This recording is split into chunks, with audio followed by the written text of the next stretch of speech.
Reading and studying lesson 1 is what we will discuss today. We will discuss the importance, ways that you read, and the benefits. I want to start with education is the most powerful weapon which you can use to change the world. This is some wise words that our former president Nelson Mandela said. Through this, we can see that even he understood the importance of reading and study.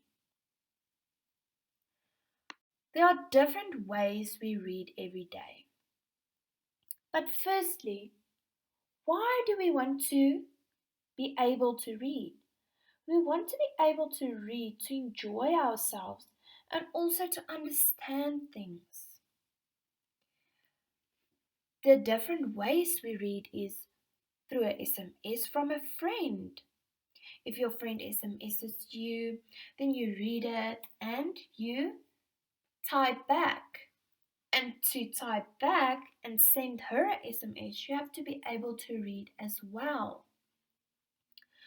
We also read by following a recipe. How else will we be able to make food? When we do projects and study for a test, we also read, and we have to be able to read so we can succeed in life. When it comes to reading for pleasure, we get two types of writing. We get fiction and non-fiction. So fiction is writing that is made up and not real.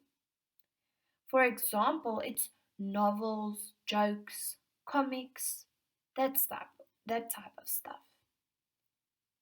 When we get to the non-fiction, this is factual and true writing about real people, places, and events. This is stuff like newspapers, websites, and magazines. It's very important to choose what you read according to your interests. Otherwise, you won't be able to enjoy it and you will lose interest in it. You can also ask your friends that maybe has the same interests as you what they prefer so that they can give you suggestions. You can even start a little book club so you can make it a fun gathering. Because there are lots of benefits that can be gained from reading for pleasure, like it widens your horizon. You know more stuff. It improves your memory. You remember better. It improves your language with new vocabulary and expressions. So let's say you are Afrikaans and you read an English book, or you are English and you read an Afrikaans book.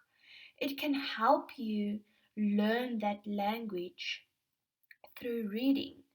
And even if you already know, for instance, English, it can help you know better English and do better.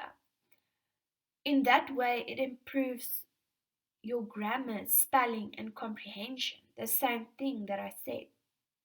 It can help you with your English or Afrikaans. It can help you to make better sentences, to spell better, even to read faster in your comprehension tests. It improves your thinking when you imagine what you read and problem solving with the characters. It helps you grow emotionally.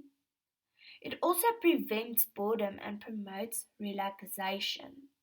But for this to be a benefit, you have to be able to choose something that really interests you. And it can be relaxing because you can go sit under a tree. You can you can just be relaxed and read. Of course, there is some books that get you on the edge of your seat, but it's still a form of relaxation. It also increases your confidence, your self esteem, and your self awareness because you know more of stuff. You can talk better in a certain language. It just helps you improve.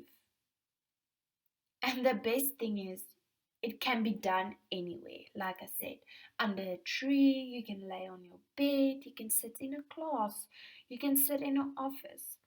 It can be done anywhere you'd like.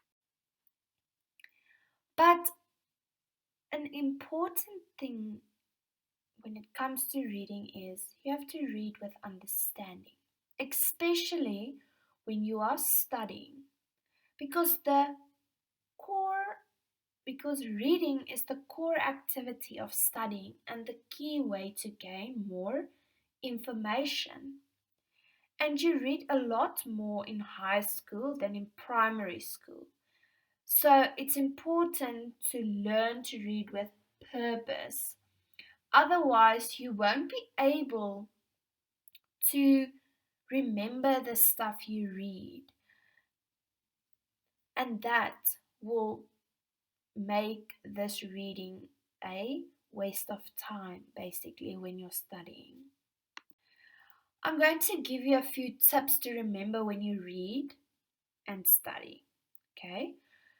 So, when you read and study, it's important to firstly get the topic of it all. What is the topic of your reading? Why are you reading this? Okay, so you get the topic. Then you get the main ideas in this topic. Now, usually, every paragraph has a main idea. Okay, so you go searching for the main ideas. Then you put them around the topic area. When you're done gathering the main ideas, you go through the paragraphs again and you search for extra details, important details, and you put them around the main ideas. When you are doing all of this, you will get links between the main ideas, between the important details, and this will help you see the bigger picture and help you remember better when you are studying. But now you're asking me, how do I select the main ideas? I want you to do this activity for me in class. You say if you read for fun and what you read for fun. If you don't read for fun, then you explain why you don't read for fun. If you do read for fun, you also explain why you read for fun. Okay. Lastly, the assessment. I want you to prepare a 1-minute speech convincing a group of grade 7 learners to read for enjoyment that you will present on a video and send it to me so I can give you your marks for it. Thank you guys. Enjoy the week and study, study, study.